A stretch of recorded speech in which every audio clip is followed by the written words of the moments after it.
Yang kedua, di antara dalil tentang keutamaan akhlak yang mulia.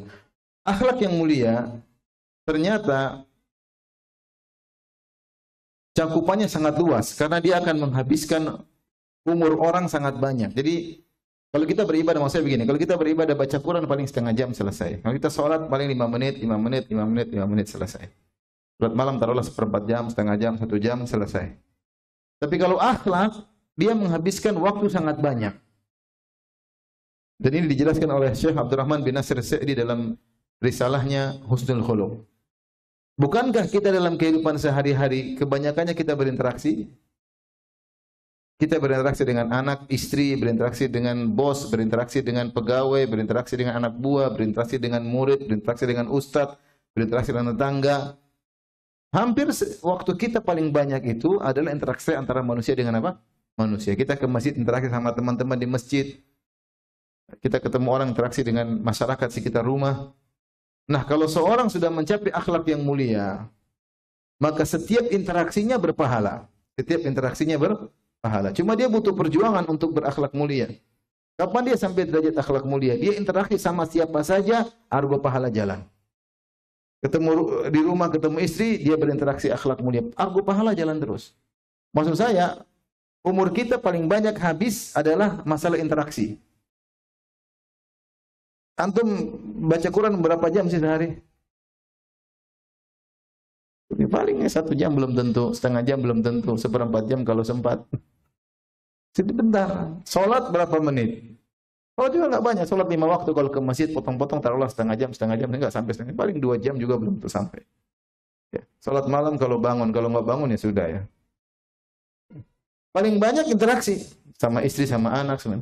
Nah, kalau kita niatkan setiap interaksi kita karena Allah dengan akhlak yang mulia, argo pahala jalan terus. Sama pembantu kita akhlak mulia, sama supir kita akhlak mulia, ya, maka argo pahala jalan terus. Maka jangan pernah sepelekan masalah akhlak mulia, karena dia umur kita paling habis banyak adalah interaksi.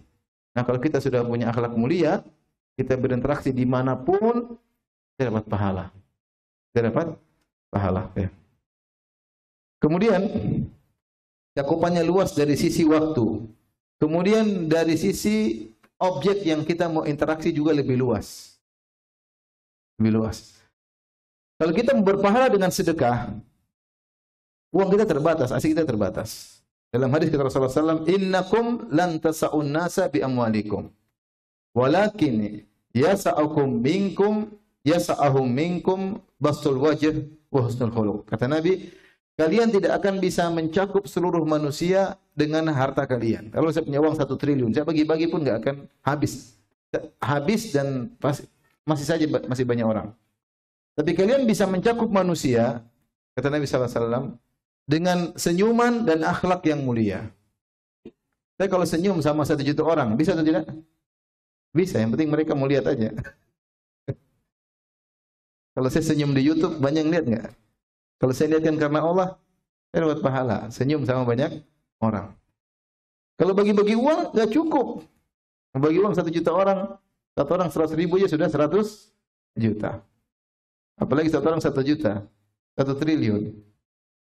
Duit dari mana? Jungkir balik pun nggak bisa dapat.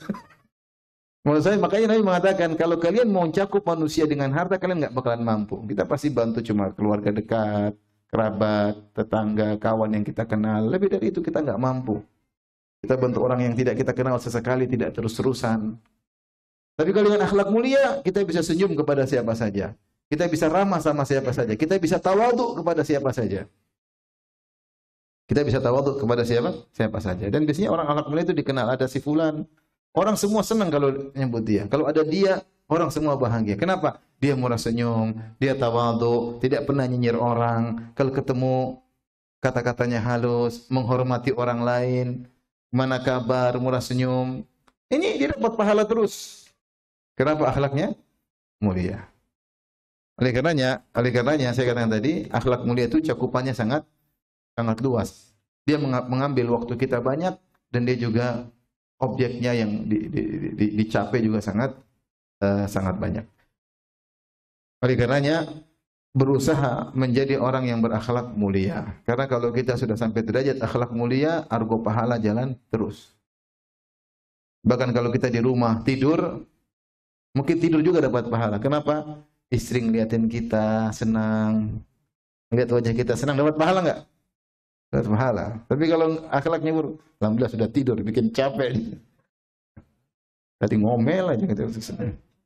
Bahagia kita tidur. Oleh karenanya, kemana saja kita latih diri sama orang atasan kita, sama orang bawahan kita, sama pembantu kita berakhlak mulia, sama supir berakhlak mulia. Kalau salah kita maafkan, kita tegur dengan kata-kata yang baik, tidak merendahkan orang. Itu latih diri kita.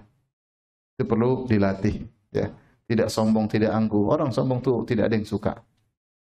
Tidak ada yang sombong dengan kata-katanya, dengan gestur tubuhnya, nggak ada yang suka. Orang sombong pun tidak suka sama orang sombong yang lain.